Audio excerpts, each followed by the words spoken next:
നിരവധി ആളുകൾക്ക് ഇതിനെക്കുറിച്ച് അറിയില്ല എന്നുള്ളതാണ് വാസ്തവം.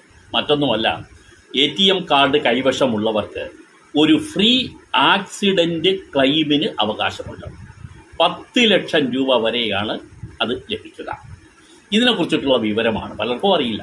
ഏത് ബാങ്കിൻ്റെ ATM കാർഡ് കൈവശം ഉണ്ടെങ്കിലും നിങ്ങൾ ഓർക്കുക, 10 ലക്ഷം രൂപ വരെ നിങ്ങൾക്കൊരു ആക്സിഡൻറ്റ് പറ്റിക്കഴിഞ്ഞാൽ നിങ്ങൾക്ക് ക്ലെയിം കിട്ടും. ATM കാർഡിന് പ്രത്യേകിച്ച് പ്രീമിയം ഒന്നും ഈ ഫ്രീ ആക്സിഡൻറ്റ് ഇൻഷുറൻസിന് അടയ്ക്കേണ്ടതില്ല. ഒറ്റ കാര്യം മാത്രം ഉണ്ടായിരിക്കണം, ആക്സിഡൻറ്റ് സംഭവിക്കുന്നതിന് 90 ദിവസം മുമ്പെങ്കിലും നിങ്ങൾ അതുമായി ബന്ധപ്പെട്ട് ഒരു ATM ട്രാൻസാക്ഷൻ നടത്തിയിരിക്കണം. ഈ ട്രാൻസാക്ഷൻ നടത്തിയിരുന്നാൽ മാത്രം മതി നിങ്ങൾക്ക് ക്ലെയിമായി. ഈ ക്ലെയിം ഉപയോഗിച്ച് നിങ്ങൾ ഏത് വാഹനത്തിൽ പോയാലും വാഹനം ഇടിച്ച് നിങ്ങൾക്ക് എന്തെങ്കിലും അംഗവൈകല്യം സംഭവിക്കുമെങ്കിൽ, ഗുരുതരമായ അംഗവൈകല്യം സംഭവിക്കുക